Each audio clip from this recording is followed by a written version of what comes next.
కొత్తకోట మండలం తెట్టు గ్రామంలో ఆధ్యాత్మిక సందడి మామూలుగా లేదు. కన్నుల పండుగగా సాగిన శ్రీ వేణుగోపాల స్వామి రథోత్సవ వేడుకల విశేషాలు ఈ వీడియోలో ఇప్పుడు చూద్దాం.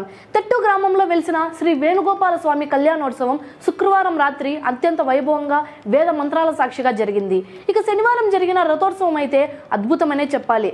వేలాది మంది భక్తులు గోవింద గోవింద అంటూ స్వామివారి రథాన్ని లాగుతుంటే ఆ పరిసరాలన్నీ భక్తి పారవస్యంలో మునిగిపోయాయి. విద్యుత్ దీపాల కాంతుల్లో స్వామివారి దివ్య దర్శనం భక్తులకు రెండు కళ్ళు చాలా ఉన్నట్లుగా అనిపించింది. ఈ వేడుకకు ముఖ్య అతిథులుగా తెలుగు యువత రాష్ట్ర అధ్యక్షులు శ్రీరామ్ చంద్రబాబు గారు, తంబళ్లపల్లి టీడీపీ సమన్వయకర్త మల్లికార్జున నాయుడు గారు మరియు Run TV CEO Sirivelu Charan Kumar garu హాజరై స్వామివారిని దర్శించుకున్నారు. దశాబ్దాలుగా కామకోటి ప్రసాదరావు గారి కుటుంబం ఈ ఉత్సవాలను ఎంతో భక్తిగా నిర్వహిస్తోంది.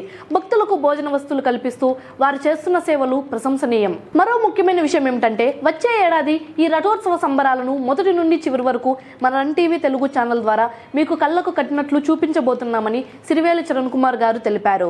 చూసారుగా, మన ప్రాంత విశేషాలను ఎప్పటికప్పుడు మీ ముందుకు తీసుకొచ్చే ప్రయత్నమే మన రన్ టీవీ తెలుగు. ఈ వీడియో కనుక మీకు నచ్చినట్లయితే వెంటనే లైక్ చేయండి, మీ ఫ్రెండ్స్ షేర్ చేయండి. అలాగే మా అప్డేట్స్ ఏవి మిస్ కాకూడదు అనుకుంటే ఇప్పుడే సబ్స్క్రైబ్ బటన్ నొక్కేయండి. మరో ఇంట్రెస్టింగ్ అప్డేట్తో మీ ముందుకు వచ్చేస్తాను. This is your Shalini Priya. Thank you for watching run TV Telugu.